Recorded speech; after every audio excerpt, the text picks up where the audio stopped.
नया नोट छप गया, फर्जी नोट से सोने की डील हो गई।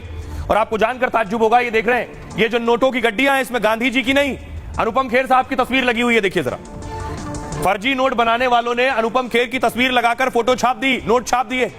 और ये नोट छापे नहीं, सिर्फ नोट से करोड़ों की डील भी कर ली।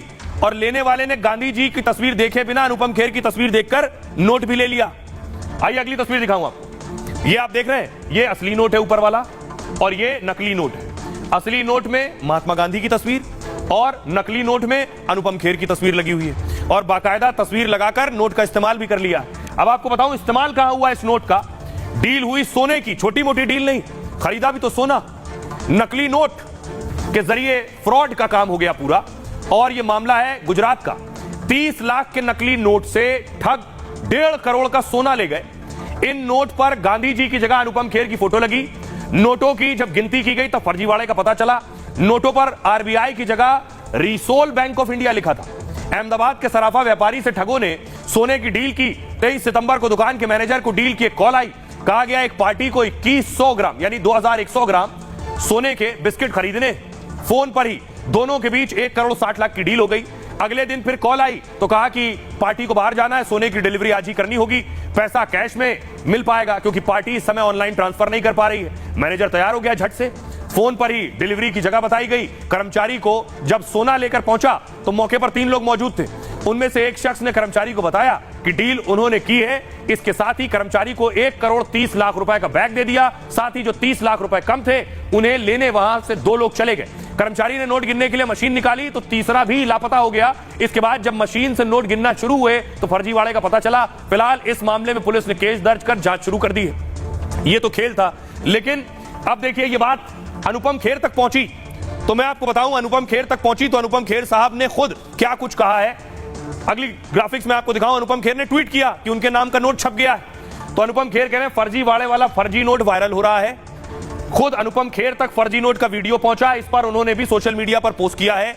उन्होंने पोस्ट में लिखा कुछ भी हो सकता है। 500 के नोट पर गांधी जी की फोटो की जगह मेरी फोटो अनुपम खेर ने पोस्ट किया तो लोग भी उस पर कमेंट करने लगे।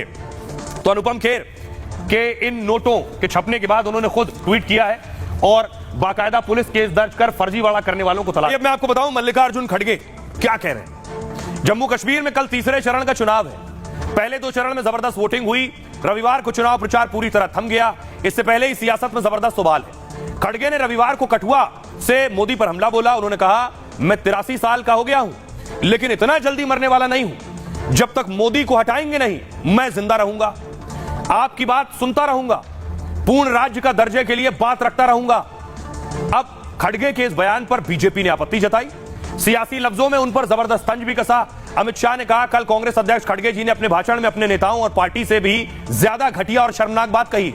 उन्होंने अपनी कटुता का परिचय देते हुए कठुआ में बेवजह पीएम मोदी को अपने निजी स्वास्थ्य के मामले में घसीटा और कहा कि वो प्रधानमंत्री मोदी को सत्ता से हटाकर ही दम लेंगे। इससे पता चलता है कि कांग्रेसियों में प्रधानमंत्री मोदी के प्रति कितनी नफरत और डर है।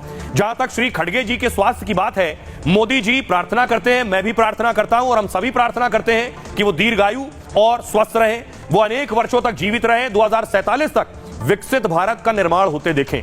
दरअसल कठुआ में खड़गे भाषण के दौरान बेहोश हो गए थे। भाषण देते वक्त खड़गे की आवाज धीमी हो गई थी। अचानक बेसुध होने लगे, अफरा तफरी मच गई। मंच पर खड़े हो लोगों ने सहारा देकर बिठाया, लेकिन जब लौटे तो सीधा मोदी पर हमला किया, जबकि मोदी ने फोन कर खुद खड़गे का हालचाल लिया था। सुनिए जरा, आपको सुनवाता हूं। सुनिए मल्लिकार्जुन खड़गे क्या कह रहे हैं और सियासतदान क्या कह रहे हैं। मैं ऐसा ही छोड़ने वाला नहीं।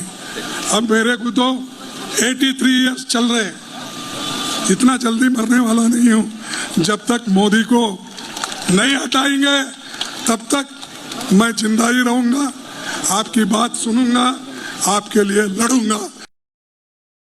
मुझे लगता है कि खड़गे साहब राहुल गांधी के विरोधी हैं, क्योंकि मोदी जी तो अभी 100 साल बचेंगे और तब तक राहुल गांधी बूढ़े हो जाएंगे, उनको मौका नहीं मिलेगा। खड़गे साहब आप यही चाह रहे हैं। हमारे गृह मंत्री को अपने काम पर और थोड़ा ध्यान देना चाहिए, मणिपुर में ध्यान देना चाहिए। आज तक हमारे नॉन बायोलॉजिकल प्रधानमंत्री मणिपुर नहीं गए हैं। मणिपुर में देखिए क्या हो रहा है। अंदर कितनी नफरत भरी है, क्यों प्रधानमंत्री जी के लिए इतना नफरत भरा शब्द बोल रहे हैं, वाक्य बोल रहे हैं। तो मैं मानता हूं ये कांग्रेस की फितरत है, ये खड़गे साहब का दोष नहीं है, ये कांग्रेस की फितरत है।